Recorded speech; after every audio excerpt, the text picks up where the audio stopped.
Story 4. Thomas and the Breakdown Train.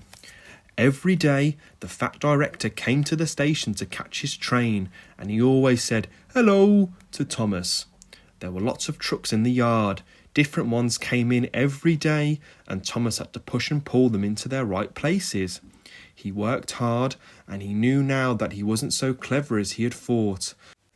Besides, the fat director had been kind to him, and he wanted to learn all about trucks so he could be a really useful engine.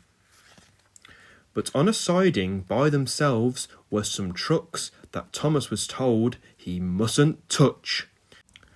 There was a small coach, some flat trucks, and two queer things his driver called cranes. "That's the breakdown train," he said.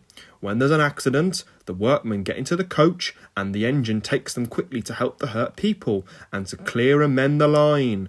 The cranes are for lifting heavy things like engines and coaches and trucks." One day, Thomas was in the yard when he heard an engine whistling, "Help! Help!" and a goods train came rushing through much too fast.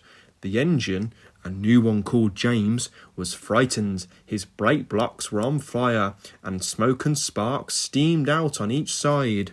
"They're pushing me! They're pushing me!" he panted. On, laughed the trucks, and still whistling, "Help! Help!" Poor James disappeared under a bridge. "I'd like to teach those trucks a lesson," said Thomas the tank engine. Presently, a bell rang in the signal box, and a man came running.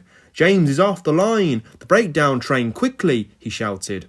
So Thomas was coupled on, the workmen jumped into their coach, and off they went. Thomas worked his hardest. "Hurry, hurry, hurry!" he puffed, and this time he wasn't pretending to be like Gordon, he really meant it. "Bother those trucks and their tricks," he thought. "I hope poor James isn't hurt." They found James and the trucks at a bend in the line. The brake van and the last few trucks were on the rails, but the front ones were piled in a heap. James was in a field with a cow looking at him, and his driver and fireman were feeling him all over to see if he was hurt. "Never mind, James," they said. "It wasn't your fault. It was those wooden brake blocks they gave you. We've always said they were no good." Thomas pushed the breakdown train alongside. Then he pulled the unhurt trucks out of the way. "Serves you right! Serves you right!" puffed Thomas crossly. When the men put other trucks back onto the line, he pulled them away too. He was hard at work, puffing backwards and forwards all afternoon.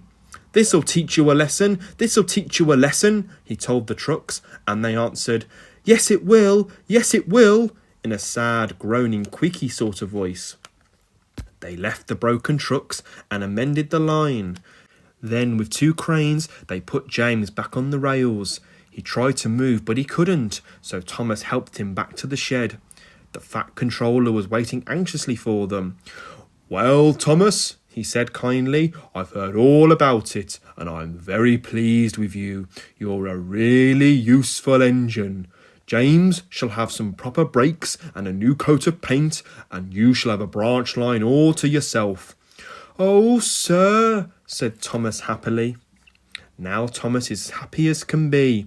He has a branch line all to himself and puffs proudly backwards and forwards with two coaches all day. He is never lonely because there is always some engine to talk to at the junction. Edward and Gordon stop quite often and tell him the news.